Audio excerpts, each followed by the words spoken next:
I heard my own voice screaming before I even knew I was in danger. That's the thing that still keeps me awake at night, 3 months after I found those tapes. Not the blood, not the shadows that moved when they shouldn't have, not even the way my reflection looked wrong in every mirror for weeks afterward. It was hearing myself, my exact voice, crying out in terror on a recording that was supposedly made in 1987, 15 years before I was even born. My name is Sarah Chen, and I'm a 24-year-old documentary filmmaker based out of Columbus, Ohio. I've always been drawn to stories that others overlook, the kind of human experiences that get buried under bureaucracy and time. That's what led me to respond to Mrs. Kowalski's Craigslist ad in the first place. Estate sale everything must go includes old electronics, furniture, and miscellaneous items from basement storage. Cash only, serious inquiries. The address was in Clintonville, one of those older neighborhoods where Victorian houses sit shoulder to shoulder with 1950s ranch homes. Mrs. Kowalski was probably in her 70s, with that particular brand of Ohio friendliness that comes with a lifetime of church potlucks and neighborhood watch meetings. She'd inherited the house from her uncle, she explained, and had been putting off dealing with his belongings for 2 years. Uncle Frank was eccentric, she said, leading me through the cluttered living room toward the basement stairs. He was obsessed with recording everything, had cameras set up all over the house, always filming. We found boxes and boxes of tapes down there. The basement was exactly what you'd expect from a man who'd lived alone for 30 years, musty, cramped, and filled with the accumulated debris of a solitary life. But what caught my attention were the shelves upon shelves of VHS tapes, meticulously labeled with dates spanning from 1985 to 2019. Each tape was marked in Frank's careful handwriting. Kitchen, March 15, 87. Living room, the 3rd of December 94. Front yard, August 22, 01. He filmed everything, Mrs. Kowalski repeated, wrapping her cardigan tighter around herself. Said he was documenting the truth or something like that. Most of it's probably just hours of empty rooms.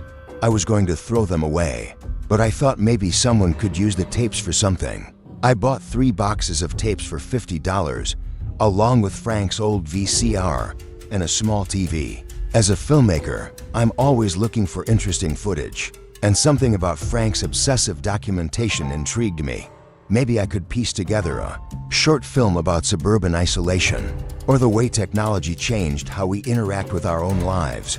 It wasn't until I got the equipment back to my apartment that I noticed something odd about the labeling system. While most tapes were marked with past dates, there were several scattered throughout marked with future dates. Basement, November 17, 25. Kitchen, the 3rd of February 26. Front door, July 19, 24.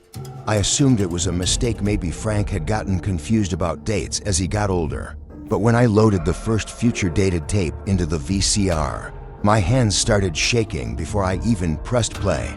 The tape was labeled Basement, July 19, 24, which would have been about 4 months ago.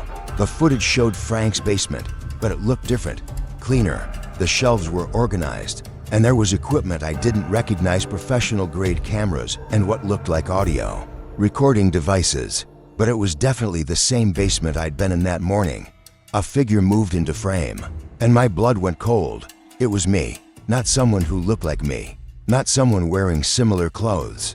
It was me, wearing the exact jeans and gray sweater I had on at that moment, moving through Frank's basement with obvious familiarity. On the tape, I was setting up a camera on a tripod, checking angles, adjusting lighting. I watched myself work with practiced efficiency, as if I'd done this many times before. Then Tape Me turned toward the camera and spoke directly into the lens. If you're watching this, Sarah, then you've already found the tapes. You need to understand Frank wasn't just recording what happened. He was recording what would happen. And now that you're here, it's already started. I hit the stop button so hard I nearly broke it. My apartment suddenly felt too small, too quiet. I paced from room to room, trying to rationalize what I'd just seen. It had to be some kind of elaborate hoax. Maybe Frank had hired an actress who looked like me. Maybe the tape was corrupted and showing me some kind of composite image. Maybe I was having some kind of breakdown. But I knew what I'd seen. And I knew my own voice, against every instinct screaming at me to throw the tapes away and never think about them again. I loaded another future-dated tape. This one was marked Kitchen, the 3rd of August 24. The footage showed the kitchen of Frank's house, but again, it looked different lived in, as if someone had been staying there regularly. The timestamp in the corner read the 3rd of August 24, 3:17 a.m. For several minutes, nothing happened. Just an empty kitchen bathed in the blue glow of a digital clock. Then I heard it. My voice, coming from somewhere off camera, speaking in urgent whispers. Day 12, the pattern is becoming clearer. Frank wasn't the first person to live in this house who could see forward. The basement tapes go back further than his collection suggests. I found records in the city archives, 7 different owners since 1923. All of them documented as reclusive or eccentric. All of them died alone, found days or weeks after death. On screen, past me walked into frame, looking haggard and thin. My hair was longer than it is now, and I was wearing clothes I didn't recognize. I looked like I hadn't slept in days. The house remembers. Take Me continued, looking directly at the camera with eyes that held a haunted familiarity I didn't understand. Every tragedy, every moment of despair, it collects them like snapshots and plays them back through time. Frank tried to document everything because he thought if he could record it all, he could make sense of it. But you can't make sense of something that doesn't follow linear time. I watched myself move around the kitchen, checking locks on windows, peering through curtains at the dark street outside. Sarah, if you're watching this now, in your apartment, thinking this is some kind of trick, it's not. You need to go back to the house tomorrow night. Check the basement again. Look for the loose floorboard behind the water heater. And whatever you do, don't try to leave town. I tried. The visions followed me. The only way through this is forward. The tape ended abruptly, cutting to static. I didn't sleep that night. I sat on my couch, staring at the boxes of tapes, trying to convince myself this was all some elaborate prank or psychological experiment. But the details were too specific, too personal. The way Take Me moved, the inflection in my voice when I was tired, even the nervous habit of tucking my hair behind my left ear, these weren't things a stranger could fake. The next evening, I found myself driving back to Clintonville. Mrs. Kowalski had given me Frank's address when I'd asked about returning to pick up a few items I'd forgotten. The house sat dark and empty, a for sale sign tilted at an angle in the overgrown front yard. I used the key she'd provided and let myself in. The house felt different at night. During my morning visit, it had seemed merely cluttered and sad. Now it felt watchful, as if the walls themselves were aware of my presence. I made my way to the basement, using my phone's flashlight to navigate the steep wooden stairs. The basement looked exactly as I remembered it, except for one thing: the shelves where the tapes had been were now completely empty. But according to the timestamp on the footage, this was exactly how it should look in August 2024. I found the loose floorboard behind the water heater, just as Take Me had said I would. Underneath was a metal box containing more tapes, these ones unlabeled. But there was also something else, a journal, filled with Frank's handwriting. The first entry was dated January 3rd, 1985. The visions started 3 days after I moved in. At first, I thought they were dreams, images of things that hadn't happened yet, conversations with people I'd never met. But then the woman at the grocery store said exactly what I'd seen her say in my vision, down to the inflection and timing. That's when I knew this house was different. I flipped through pages of increasingly frantic entries. Frank described visions of future residents, future events, future tragedies. He wrote about seeing a young woman, someone who matched my description, who would eventually take up the burden of documentation. She'll think she has a choice, Frank wrote in an entry dated December 2018. They all think they have a choice, but the house decides who stays and who documents. Someone has to witness what's coming. Someone has to record the truth of it. The final entry was dated just 2 weeks before Frank's death. Sarah Chen will find the tapes in July 2024. She'll resist at first, but the visions will pull her back. She's young enough to handle the documentation for the next phase. The house has been preparing for what's coming in 2025. The convergence, all the recorded moments, all the collected tragedies, they're building toward something. I won't live to see it, but she will. She has too. Reading my own name in Frank's handwriting, written months before I'd ever heard of him, sent ice through my veins. But it was the last line that made me drop the journal. The screaming will start soon.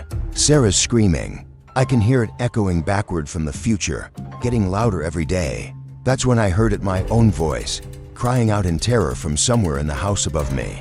I grabbed the flashlight and ran upstairs, following the sound of my own screams.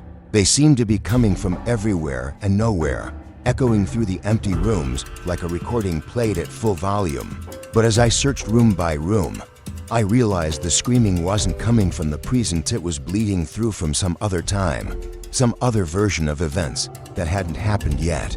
I found myself back in the basement, breathing hard and trying to make sense of what was happening. That's when I noticed the camera.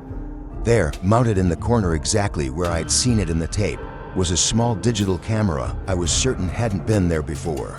Its red recording light blinked steadily in the darkness.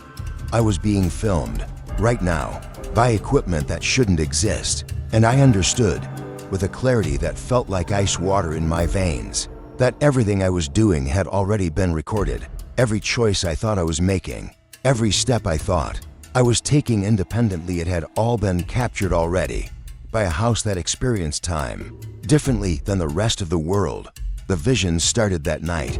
I saw myself living in Frank's house, setting up equipment, documenting the strange temporal bleeding that happened in certain rooms at certain times. I saw myself growing thin and hollow-eyed, just like Tape Me had looked. I saw myself making videos, trying to warn people, trying to document the truth of what was happening.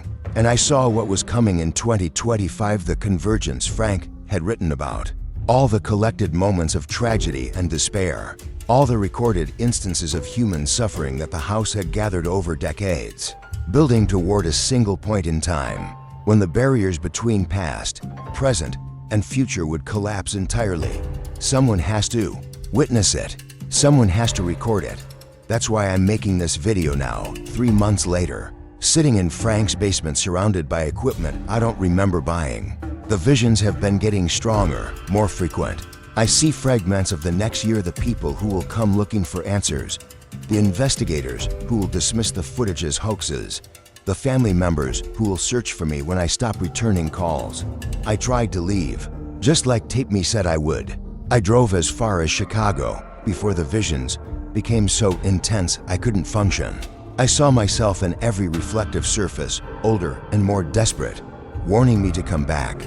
The house needs someone to document what's coming, and it chose me. The screaming I heard that first night, it wasn't from the past or the future. It was from right now, echoing forward from moments I haven't lived yet, but will soon experience. Time isn't linear in this place.